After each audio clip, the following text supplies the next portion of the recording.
It was one of those cold, rainy evenings where even the neon lights outside the diner looked tired. I had been working double shifts for 3 weeks straight, saving every dollar I could to help my younger brother pay his college tuition.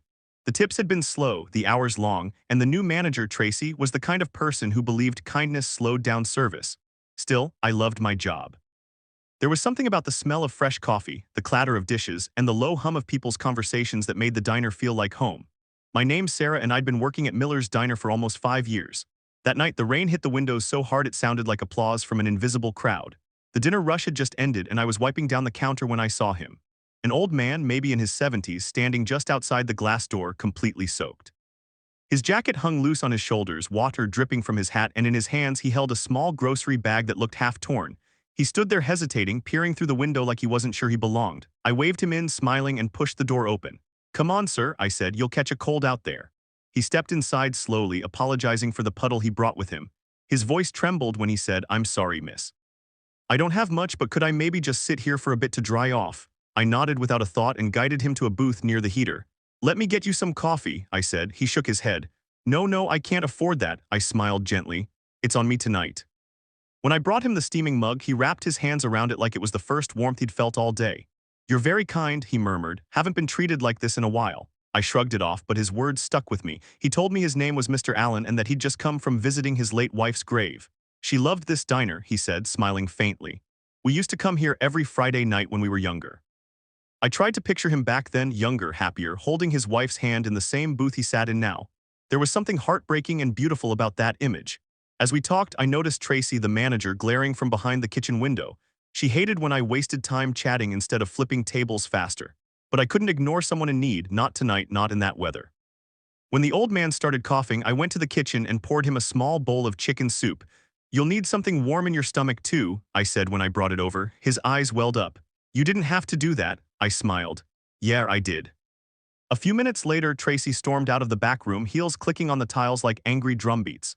"Sarah," she snapped loud enough for the customers to hear, "what do you think you're doing?" I tried to explain quietly, but she didn't lower her voice.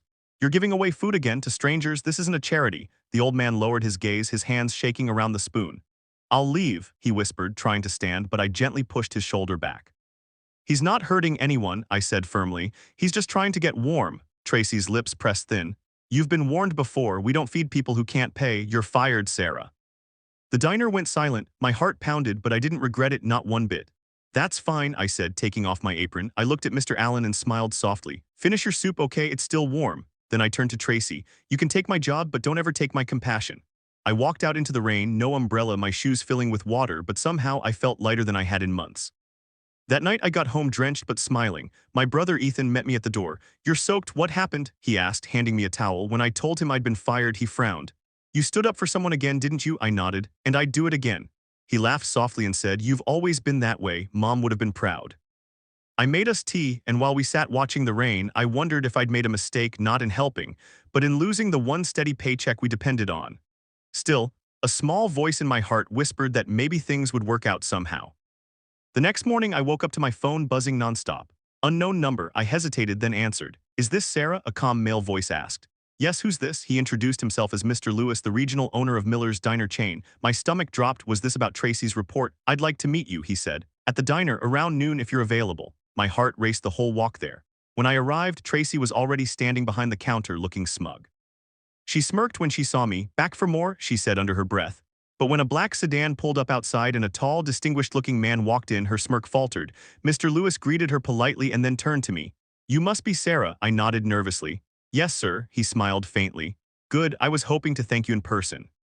Before I could ask why, Mr. Allen, the old man from last night, walked in behind him, wearing a fresh suit and holding a folder.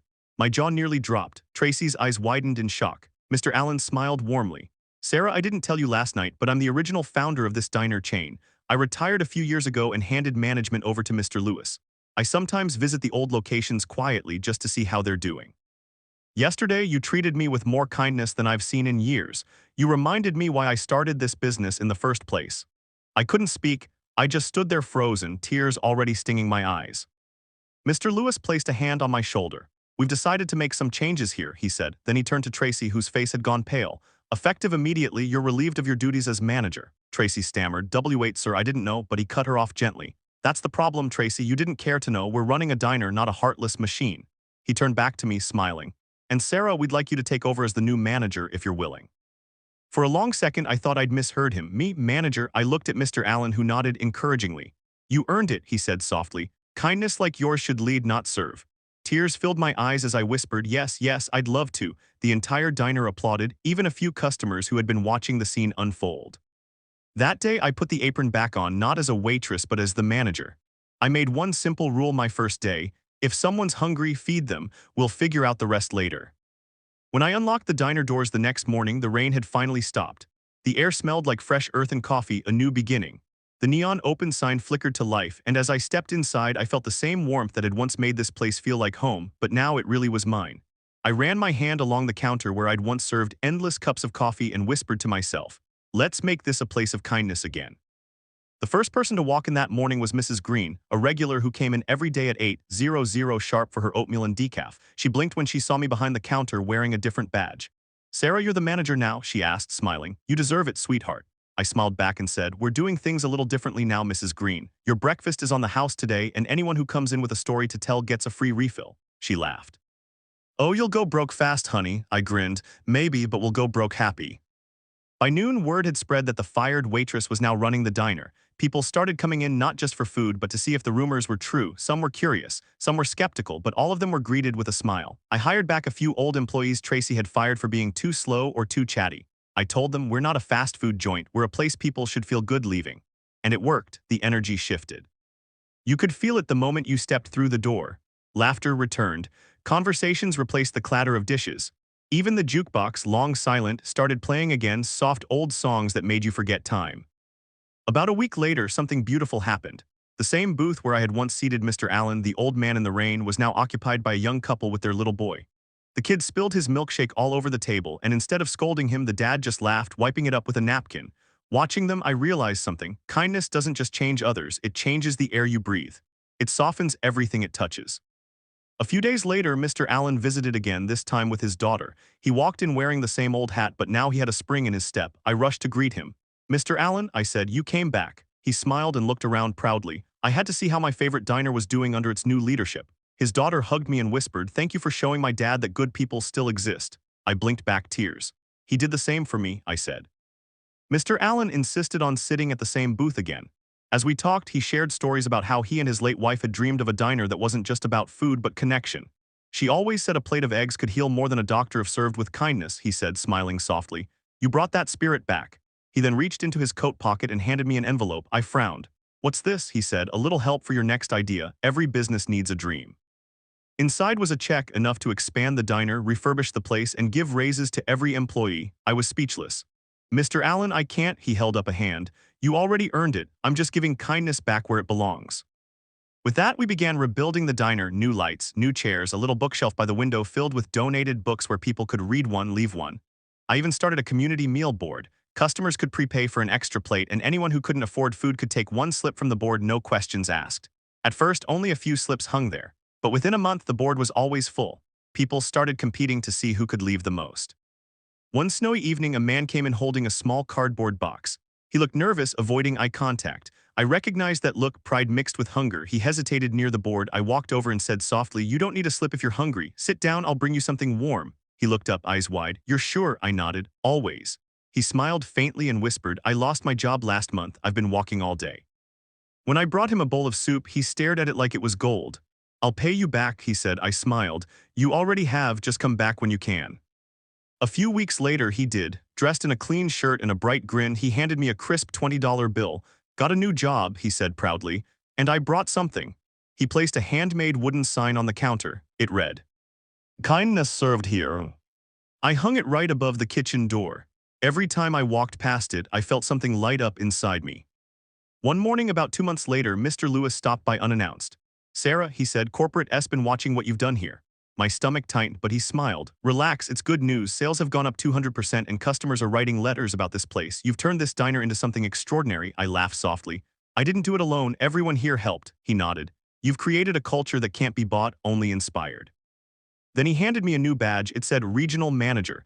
We want you to help train other branches, he said. Spread what you've built here, the kindness model. My throat tightened.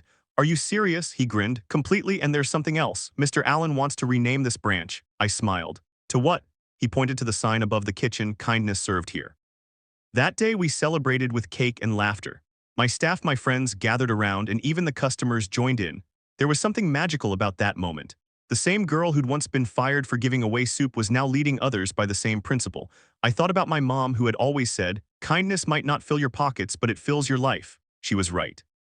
Later that evening, after closing time, I sat alone at the counter, the diner bathed in the warm glow of its new sign.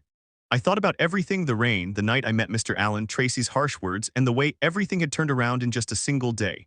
Funny how one small act, one cup of coffee, one bowl of soup can rewrite your whole story. A young waitress I had recently hired, Emily, walked up shyly.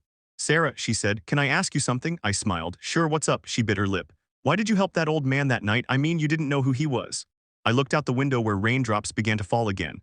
"Because," I said softly, "I wasn't helping him for who he was. I was helping him for who I wanted to be." Emily nodded slowly, like she understood something big for the first time. As she turned to leave, I added, "Remember, kindness always comes back, maybe not right away, but it always finds its way home." And as the rain pattered against the glass, I smiled. Life had come full circle. I once thought losing my job was the worst thing that could happen, but now I knew better. It was the best thing that ever did, because it led me here, to this place, this purpose, this new chapter. So now, whenever I see someone walk through those diner doors, tired, hungry, or just lost, I greet them with the same words that started it all. "Come on in, you'll catch a cold out there." And maybe, just maybe, they'll leave with more than a meal. Maybe they'll leave believing, like I do, that kindness really can change everything.